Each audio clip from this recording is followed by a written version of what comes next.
السلام عليكم ورحمة الله تعالى وبركاته. معكم تدابير لمياء كالعادة. توحشت حلوة الطابع. مولا بيتي توحش حلوة الطابع، قلت نديرها معكم. كما راكم تشوفوا راني درت 5 حبات بيض، غرفيين تاع زيت، غرفيين تاع سكر، وخلطت معاها 3 تاع خمارة، وشويه لافاني، درت زيت تاع بلوتو تاع بنان. ولو لميت العجينه تاعي وحليت العجينه تاعي كما راكم تشوفوا، درت ديكور، فوالا طليتها بالبيض وشبحتها بالفيرميسيل والشوكولا. هاوليك الكاطو تاعي، دوك ندخلها الفوغ يطيب، ونعاود نكمل كاع السنيوات، ونتلاقاو في طبق التقديم.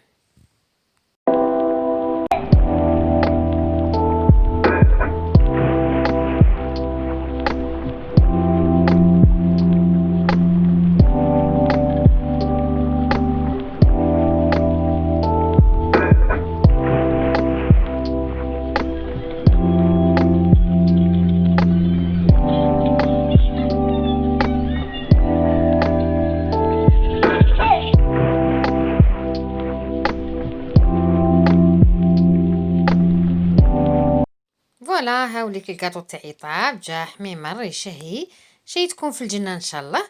ورحت ندير الفطور، جاب لي الحوت. فوالا اليوم درنا الحوت قليتو وفطرنا كما كنت تشوفوا. شهيتكم في الجنة ان شاء الله. اذا من على مرة واحد يبدل شوية. فوالا هاوليك هذا هو الفطور تاعنا والكاطو تاعي اللي وريته لكم. ورحت ندوش، دوك نوريكم بون هذا السدر. قلت انا كي ندوشو كامل نديرو مليح للانسان، مره على مره يدير هذا الاعشاب. وهاوليك القماش تاعي تاع الكور، تاع الحنزو سنايل، هذا شباب للكور الوجه في بعض. ونوريكم الشامبو اللي راني نسي فيه تاع ضد سقوط الشعر، زيت هذا شامبو تاع القنفذ.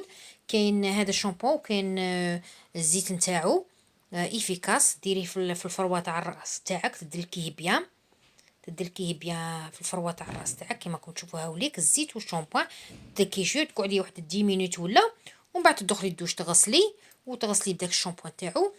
وهاوليك الجل الدوش تاعي كما راكم تشوفوا. هادو هما الاشياء اللي نديرهم باش ندير الحمام تاعي. فوالا انا ندخل للدوش ونتلاقاو غدوه ان شاء الله.